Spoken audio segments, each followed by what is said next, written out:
Hello and welcome to A Little Crafting. My name is Annie and this is the place on the internet where I talk about all the things that I've been making every other week. That usually consists of knitting, weaving, sewing, yarn dyeing, but mostly knitting. So if you're here for the knitting, there'll be lots of that. Today is Sunday the 16th of January and in terms of admin stuff, whereabouts you can find me on the internet, I am on Instagram as a_little_crafting and on Ravelry as Ankiwoo. I am recording this from Surrey, which is in the southeast of England, near London, which is where I live with my husband and my cat.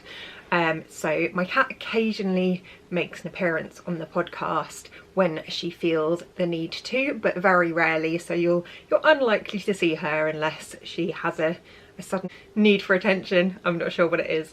So yeah, let's get started with actual makes. So I'm going to talk a bit about what I am wearing today, and that is my very much loved Georgetown cardigan by Hannah Fettig, and I do always pull the sleeves up. I know I shouldn't.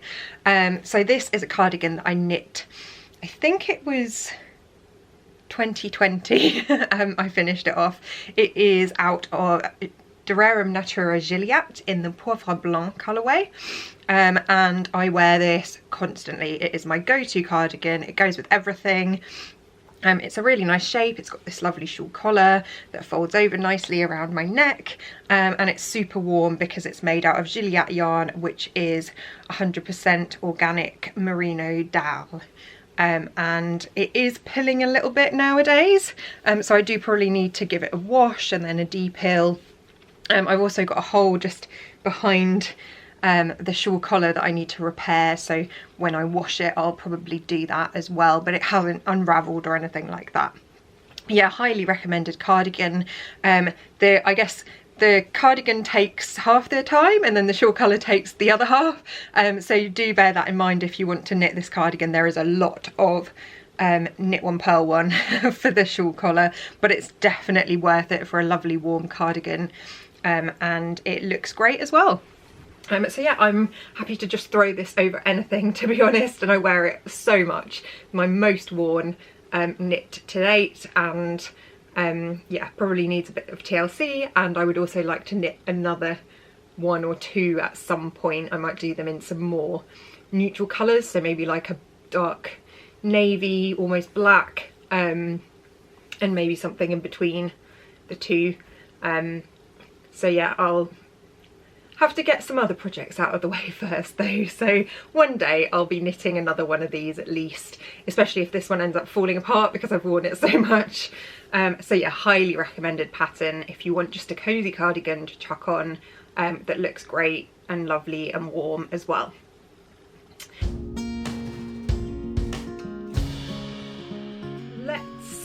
Start with some of the finished objects that I have from the last couple of weeks. I think the last time I recorded was actually just before the new year, so happy new year to all of my followers and the people who just pop in and watch occasionally. Really grateful to have you here and have had you following the podcast over the last year and a couple of months that I've been recording this, and thank you so much for sticking around as well. Hopefully 2022 will bring kind of a better scenario in the world overall, and also I'll do my best to provide the content that you guys are all after each time I record. So finished objects, and there's quite a few of them this week, so I'm just on a finishing kick right now. I don't know why that is. I think it's the new year feelings, wanting to finish up all of those old whips. And the first one is a pretty quick one that I did show on the last episode, and that is the Purl Soho classic ribbed hat, which is a free pattern by Purl Soho. It's very basic, just 1x1 rib, but it's a really great fitting hat in my opinion. I've knit quite a few of these over the last year as part of my 52 weeks of hats challenge. So this is the 1x1 rib. The colour is blowing out a bit. It is very, very dark. And the yarn I've used is Nightshades by Harrisville Designs. And this colour is static, so I think it's just black with some specks of other things within the colour. And yeah, I really liked knitting with this yarn. It's softer than Dererum Natura Gilliatt in my opinion. It's made of American Cormo. I have yet to block this, so I'll see how it goes in terms of blocking and washing and see if it softens up anymore. But yeah, I liked knitting with this. I still have 50 grams left, so I might use it in another project rather than knitting another hat with it. But yeah, it creates just this really simple double brim, which is always good for keeping the ears warm. And because of the rib, I feel like it fits people better, because you don't have to have, you know, the perfect head size to fit the hat. It stretches and contracts, so it fits people better overall, I think, and it suits a lot of people as a simple ribbed hat. So if you're looking for a basic hat pattern, I recommend this one as one that is free and also good overall. I will link to any patterns that I talk about in the description below so that you can go and have a look at them if you'd like to give them a go. So that is finished object number 1. I won't generally say the needle sizes that I use for these projects, just because I tend to have to go down needle sizes significantly, as I'm a very, very loose knitter, and I don't want that to, I guess, influence what other people are trying to do. So always follow the pattern guidance, but also always swatch.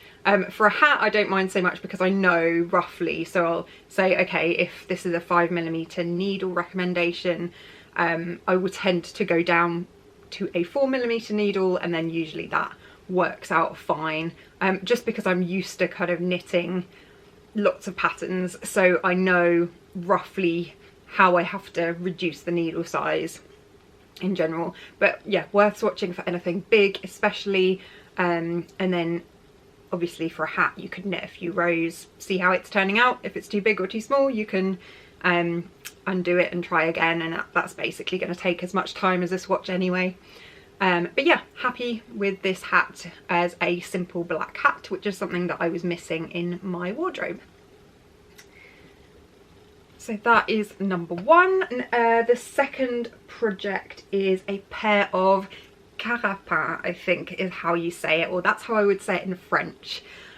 So these are a pattern by Rosa Pomar in the 52 Weeks of Socks book by Liner magazine. They are knit in chunky yarn, and the one that I've chosen to use this time is BC Garn Hamilton 2, in 2 colours, the light blue and the kind of cream colour. And these knit up so quickly. Obviously they're basically socks but knit in chunky yarn, and ultimately they're going to be slipper socks for me.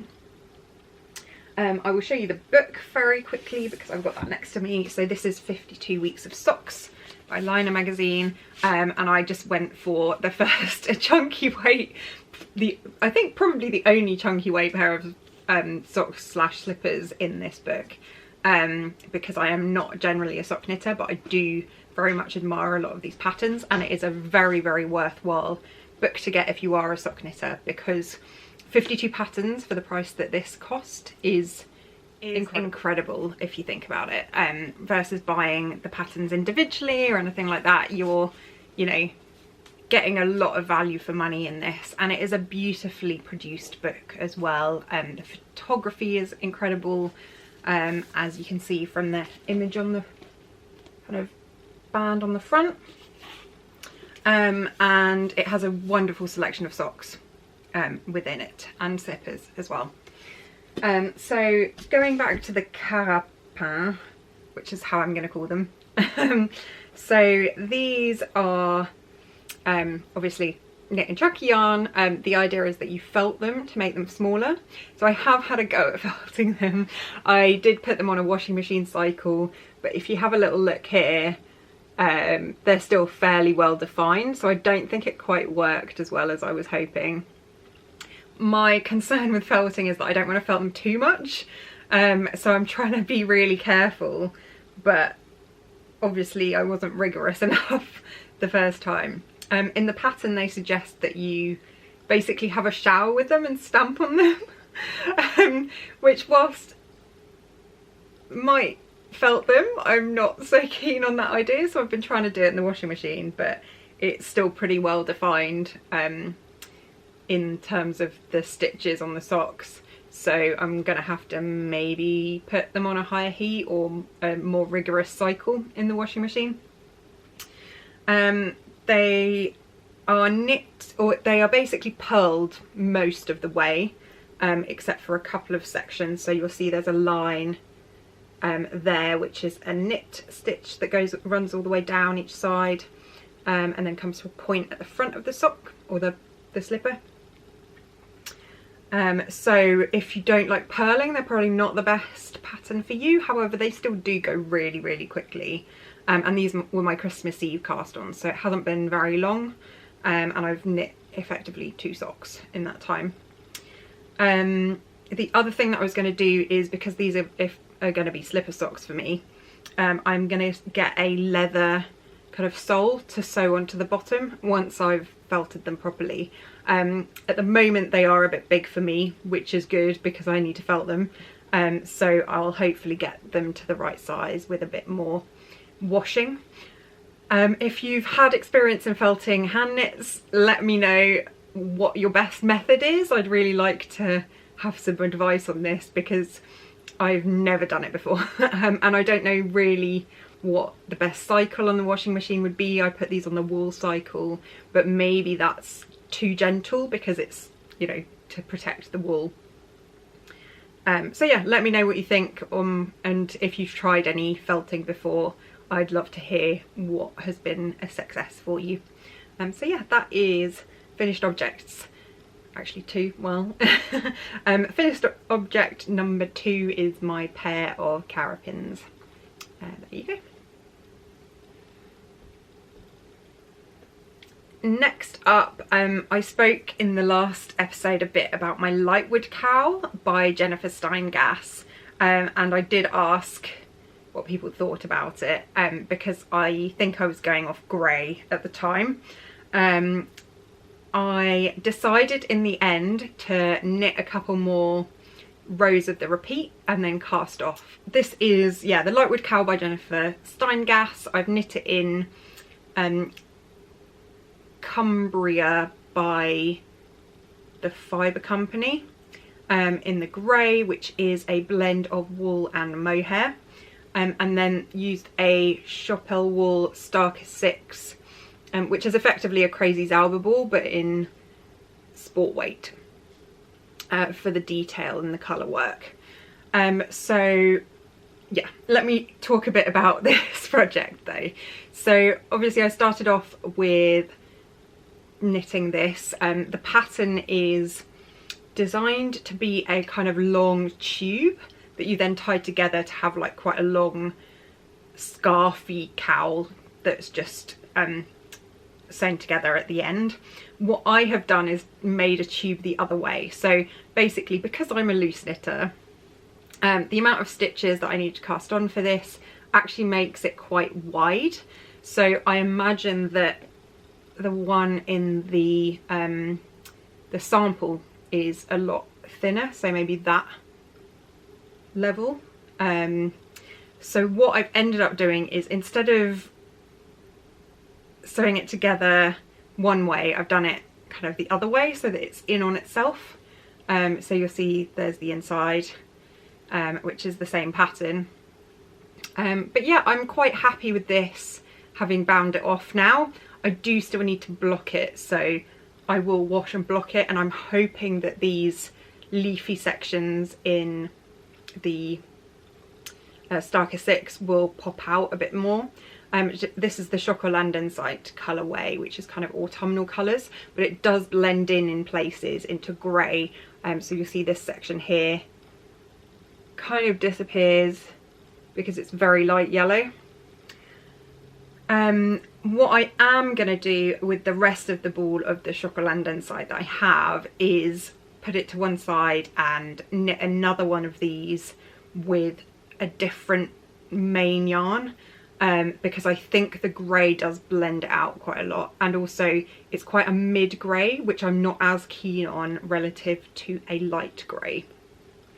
But yeah, if I pop it on, you can see it's quite nice. It will definitely keep me warm, and yeah, you can still see the pattern really nicely around the outside, and it does hug fairly well. I am concerned about the mohair content, because I do feel like, just putting this on, I do feel a little bit prickly, like something's not agreeing with my skin.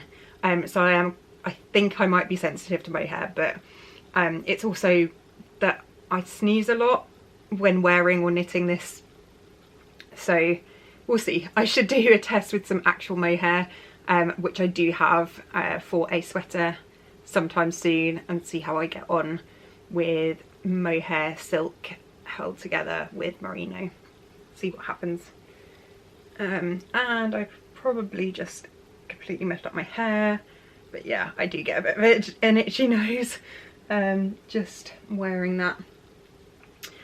So yeah, but overall I'm pleased that I went with the decision not to frog this, because it does make a lovely finished object. So thanks so much for everybody who was encouraging me to carry on. Yeah, and I'm pleased with the way that this particular section looks. Actually, it looks very nice.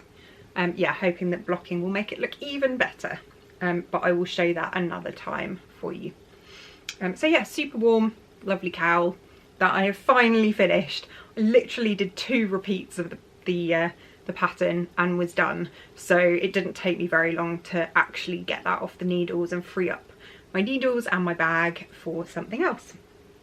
So yeah, that is my 3rd finished object, and then I have one more to show you. So this is something that I was knitting for a friend. It is the Humlebi Shawl by Fibre Tales, and it has this lovely bee design on it. Hoping you can see that really nicely.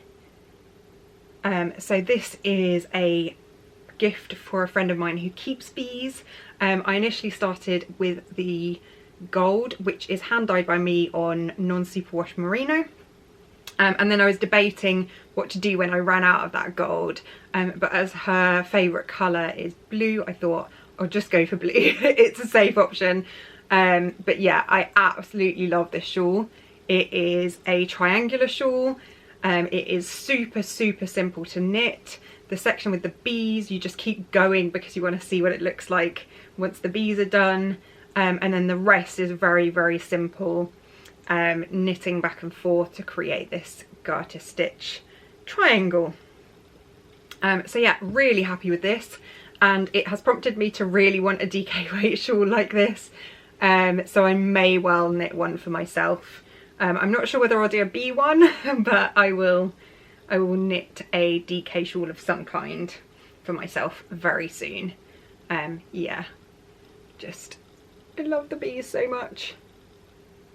I think they go really well with the gold as well, which was my plan. I'm just a bit sad that I did run out of the 2 skeins of DK weight gold that I dyed especially for this, and I didn't want to risk the fact that if I dyed some more gold I wouldn't be able to get the same tone and colour and it would look a bit odd. So I thought a contrast would be really nice. But yeah, it's a lovely simple pattern as well.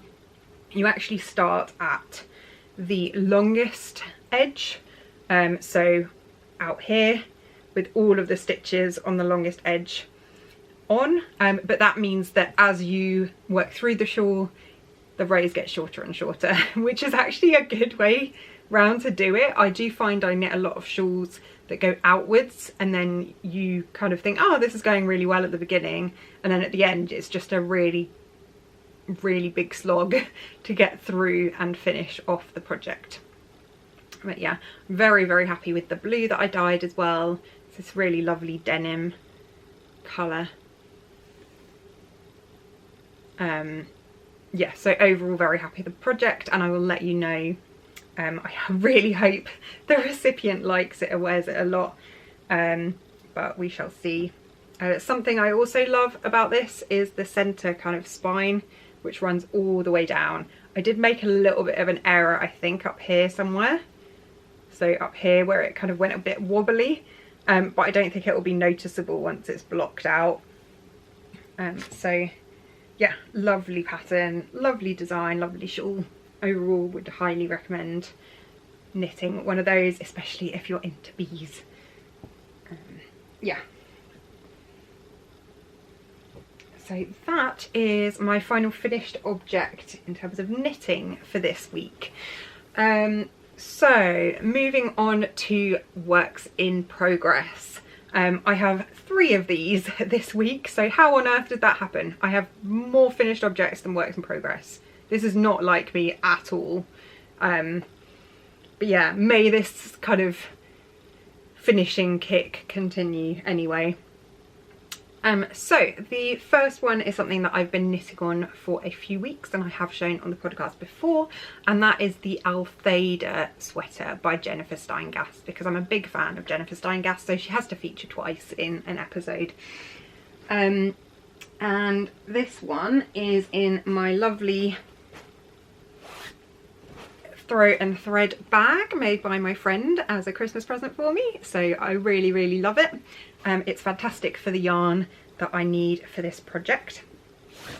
The yarn I am using is 2 colours of Plutolopi, which is unspun Icelandic yarn, and this comes in plates, so I'll show you one that's actually undone, and it looks more like a ball now because I've used up quite a lot of it.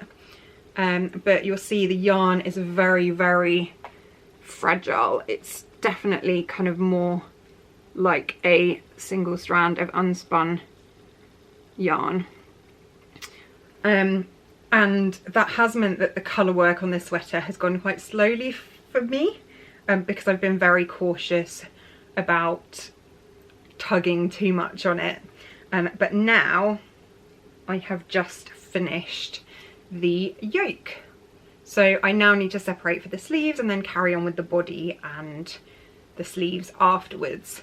But this is where I am so far. I think it looks really pretty. I actually love the dividing line and the little specks that are kind of in between on this one. It's very similar otherwise to my Wintersole sweater, which actually has these sections going the other way, so the kind of leafy bit pointing upwards. But yeah, really happy with it so far. Love the look of it. Have enjoyed trying this yarn. It's very fluffy, but I'm hoping once it's washed it will kind of not be so fluffy. And yeah, it's given me a great opportunity to try out something completely different in terms of the yarn and try out something unspun. I've got a blue, which is the contrast, and the grey, which is the natural grey that Jen actually used for her sample as well. So yeah, super happy with this so far. I haven't made any modifications. I've followed the pattern. I think I've gone for the second smallest size, which is what I tend to have to do for Jen Steingass's patterns, and so far going really smoothly. I'm eager to try out just simple stockinette with this Plutolopi to see how quickly I can knit it, and that's what I'm doing next, so I will let you know in my next episode. Hoping to make good strides on this now and have it finished in a few weeks. So yeah, I recommend the Plutolopi, but not if you're a very kind of like rigorous knitter. I don't know why I think of those words for it, but basically if you hold your yarn very tightly, then I can imagine you'll probably break it quite a lot. But when you break it, it's quite easy to fix. So all you do is you put the 2 strands back together, you squash them up together, and then you rub them between your hands, and it kind of felts them all back together again. I have had it occasionally where it started to come apart again, but once it's knitted in, and I imagine once it's blocked, it will form a cohesive fabric, and therefore you'll have a lovely kind of smooth fabric that kind of this colour work shows up really well in, because it will almost blend together rather than having very visible stitches. So yeah, super happy about the progress made on that.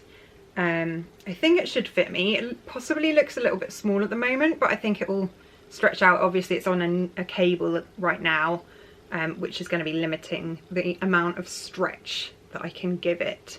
But yeah, absolutely love it. As with a lot of Jen Steingass's patterns, beautiful yoke, and then simple sweater the rest of the way.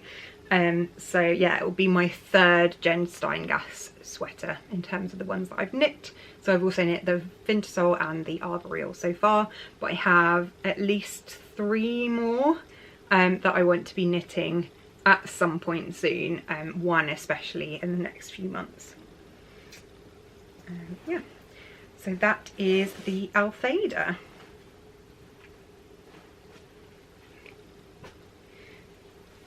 My second project is a long-standing work in progress that I put down probably over a year ago, because I was finding it really difficult to follow the pattern, and that is the Solaris by Melanie Berg, and it is found in, oh, upside down, it is found in the Shawls book by her, which has these really lovely designs in it. I'll show you a full picture and then I'll show you my project.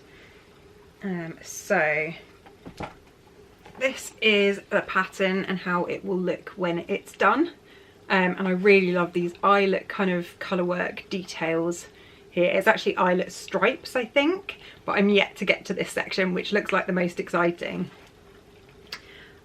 So let me show you where I've got to. This is being kept in my pink hazel bag that I got a number of years ago when I was first knitting from Unravel Festival, and I've got loads of pins on here. This one is by Zooniverse, who is a craft group friend of mine, and she does these laser cut pins, which are really nice. So I am knitting this in Dye Done Vanilla Latte is the background colour, and then I've got a selection of minis. I think this one and this one are a Beehive Yarns, from a Beehive Yarns mini set that I had in her Audrey base. And then this one is something else that I picked up somewhere, I think at Unravel as well, another year. Yeah, it's just a simple sock base mini. But yeah, I'm loving the colours together. So actually, I think this is going to be really pretty. So you start off and you do lots of increasing, but you do these kind of short row stripes. And then there'll be 2 more colours that I add in like this. But mostly it is garter stitch, but with some eyelet detail every so often. So it's fairly straightforward, but what I found using the book is that the way that Melanie Berg lays out her patterns is she puts it all in sections, and then when you go through the main pattern it says refer to this section now. You could do this section twice, then that section once, and then this section twice. So you're kind of moving back and forth between pages in a book, which I find really difficult to keep on top of and keep track of where I am. But I have had a recommendation from a friend to use a specific app that I will give a go at some point. However, I know I only have the patterns in the book. I don't have a digital version of them, so I'm not sure if that will quite work. However, we'll see how I get on. At the moment, because I'm doing a lot from home anyway, it's quite easy to just get the book out, open it out at the right page and do some knitting. I'm making good progress on it. I'm really glad to have picked it up again, but before I started back, so I think a couple of weeks ago, I was actually about here. So I've done quite a bit, especially because as I'm working up the shawl, it's getting longer and longer in terms of the rows.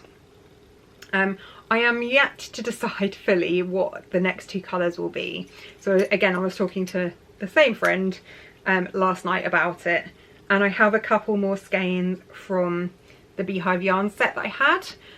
There's this one. Let's see if I can show you. That one. And also this one, which I've knit before in DK weight. It's called Take the A Train, and it's absolutely beautiful. Kind of burgundies and greens together, and a bit of raspberry. But both of these have a very light base colour. So I am thinking that if I put them on here, they're not going to stand out as much as the other three that I've used. So I need to have a little look through my stash and find some colours that might work better instead. I had also shoved in this mini skein. I have no idea where this came from, but I have it. It's quite nice. But again, this is a really light base, so I think it will blend in a bit much. I want something with quite a bit of contrast.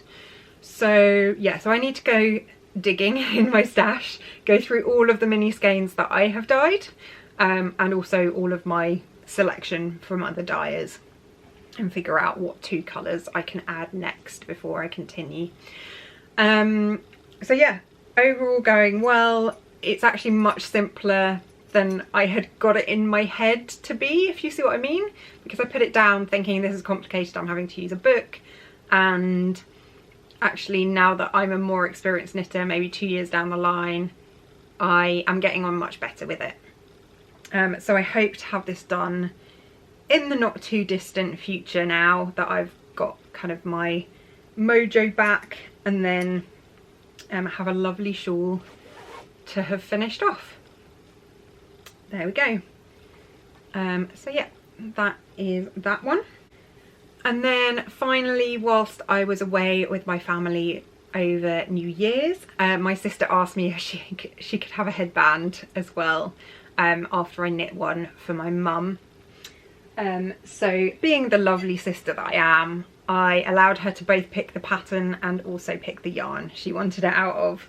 And that resulted in me starting the Cinnamon Bun Band, which is a pattern by Marianne-j-bjerkman, and I am knitting it in Dererum Natura Gilliatt, and it is the colour Confiture de Rose, which I absolutely love, one of my favourite colours of their yarn in both Ulysse and Gilliatt. And this is essentially going to be 2 plaits. So it's a very simple cable either side, and then what I will do in the middle of the band is switch the 2 sets of cables over so that there's almost like a crossover in the centre, which will look really nice, I hope. Yeah, very simple pattern.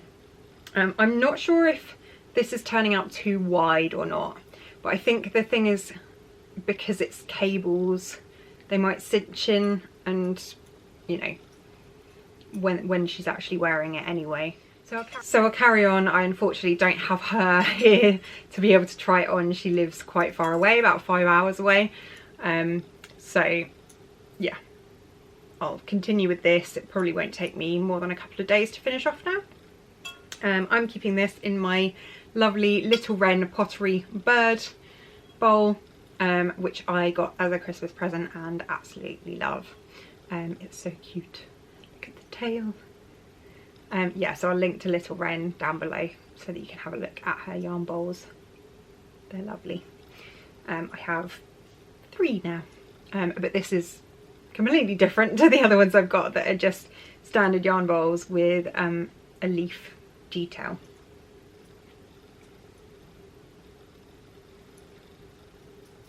Yeah, there we go. Oh, I was just going to mention actually, so I needed to put some stitches on hold, and I am actually using, I don't know if the younger viewers will remember, or the older, I don't know, but when I was younger we used to do weaving effectively to create key rings out of these plastic tubes, we called them Scooby-Doos, and they were popular in France as well as the UK. And they are, I don't know what they're made of, they're plastic, but they are fantastic for holding stitches, because the thing that you can do is actually just connect up to your needle, because they're hollow, and they stretch. I don't know if you can see that. Yeah, come on. And my friend gave me this idea, but yeah, they connect up, they hold pretty hard, and then if you tug really hard you can pull them off. So it means that when you're putting stitches to one side, it's really easy to just shuffle them along. So I went through my parents' attic and found all of my old ones, of which there were hundreds, and I'm putting them to use again. So just an idea, if you have any old Scooby-Doos lying around, they are really useful for putting stitches on hold, and then taking them back onto the needles. But yeah, a friend of mine gave me that idea, it was not my idea. So just to give her credit as well. There we are. So in terms of knitting plans, I am actually going to next cast on the Weekender by Andrea Mowry in Dererum Natura Gilliatt in the Ciel colourway, which is this gorgeous light blue that I've knit with before. And I will have some progress to show on the next episode, so I'm excited to have another really cosy sweater ready for me to wear very soon.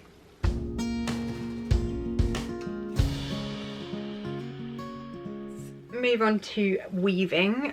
So I haven't shown any weaving for a while. That's because I kind of left something on the loom for a really long time, and that was using my hand-dyed yarn with a stellina base.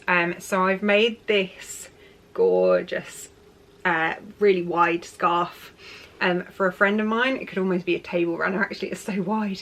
But basically I've used a base of this lovely, let me do you a close-up, this lovely raspberry pink colour, and then I've woven the weave with a much lighter pink, and it's actually this colour of mine here, if you can see that.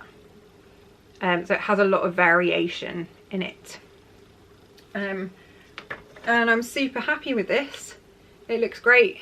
I love the fabric that it's produced and the variation. You can see it's sort of striping a little bit, and I've finished it off just with some really basic tassels. Again, this needs a wash because they're curling a little bit. I was gonna do some twisted ends, but they looked a bit odd when I was trying them, so I'm just gonna leave it as tassels on the end. Yeah, and I have got more joy out of weaving this now. I pretty much, when I picked this up, I was up to about here, I think. I've done that much, and then I've done all of this in about a week. So reminding myself that weaving is super quick, and also produces a lovely, lovely result. So next up, I'm going to be warping my loom, which is a rigid heddle loom by Ashford. It's the smallest size, which I think is, I'm going to say 16 inch, but I will check on that. That doesn't seem right. I am going to be weaving up a scarf out of Rowan felted tweed. I'll be using this colour, which is kind of a really light creamy white base. Oh, there you go, with just some specks of blue, which I think looks really lovely. The colourway is number 197, and I have used felted tweed before in weaving, and it's worked really, really well because it's got these kind of tweedy bits like blue, black, lighter blue within the yarn. As we're crossing warp and weft over, it creates a really lovely effect, and it's a really nice yarn as well. Overall, this is a 50-gram ball, and I think it's sport weight, if I remember correctly. It's got 175 meters and 50 grams. Recommended needle size is 3 3/4 to 4 millimeters. So yeah, I think it's sport to DK, but it works really well on my loom with the heddles that I have. So I will be warping that up, and we'll probably show you how I'm getting on in the next episode if I haven't finished it yet. It's a possibility that I finished it. So that is weaving plans. That's going to be for a friend who I'm seeing at the end of the month with my other friend who I knit the shawl for. So I'm hoping to get that done fairly soon. Sorry, not at the end of the month, at the end of February. It's January still, it's January. I will be seeing them at the end of February, not January.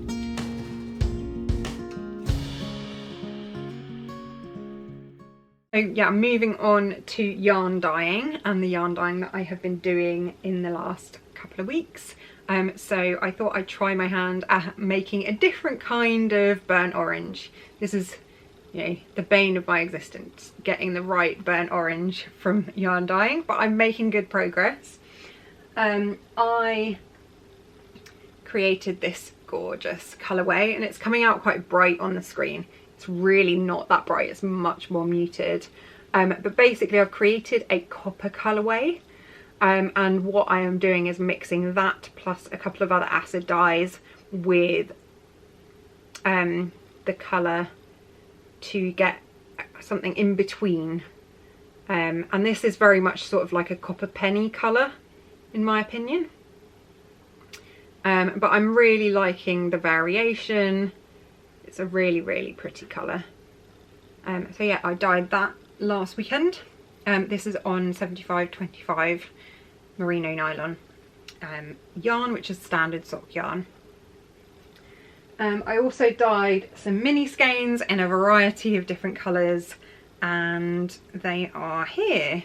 So yeah, obviously the copper kind of colour that's burnt orange, copper-y, is this one.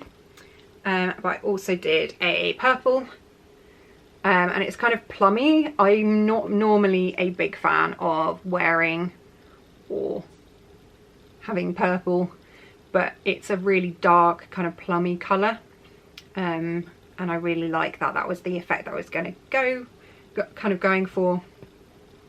I dyed some more blue, but in contrast to this denim colour, this has a lot more of the brilliant blue colour in the jacquard acid dyes, so it's a little bit brighter. Oops, but also very nice. These are all DK mini skeins, by the way. And then lastly I did some gold, which I do a lot. But yeah, I mean, you can see if you look at this, this is pretty close. This is my recipe on superwash merino nylon yarn, and it comes out pretty much the same. So I'm very pleased to have been able to replicate that really well. And yeah, just following the recipe just works. It is a bit sad that it looks so different on non-superwash yarns though, so I do have to be careful. I have another recipe for gold on non-superwash yarns now. But yeah, I really actually like these together. Maybe not the blue and the purple, but either the blue or the purple with the other two colours looks really nice. So I'm happy with that. Yeah, I might do like a metals collection. Do like a silver, a gold, I've got the copper, yeah, find a few more, maybe like titanium. I don't know, because I think these sorts of colours go quite well with other jewel tones, which I'm very drawn to. But yeah, had fun with that. Yeah, and I'll probably be trying to dye some more stuff that's a bit more varied, a bit like some of these again. sometime soon, but I'm enjoying the solid colours at the moment, and I like mixing the colours and going, oh, I really want to get this sort of tone of that colour, and then having a go trying it out with the acid dyes. At some point I will be trying natural dyeing, but it's in May that I'm doing a class, so it'll be a while until I get to that point. Yeah, still enjoying it. It does take quite a while out of my weekend, so I don't do it every week. I also need to actually be using the yarn, which is partly why I've been weaving with it, just to make something beautiful that I can use or give away, rather than it just sitting in a skein somewhere not being used, like all of these. So yeah, that is what I have been up to over the last 2 weeks. I hope you have also had a lovely crafty time. Please do like and subscribe if you can on YouTube, and you'll be notified when I publish a new episode if you're a subscriber. And thank you very much for watching once again. I hope you'll be back and have a lovely time over the next couple of weeks. Bye.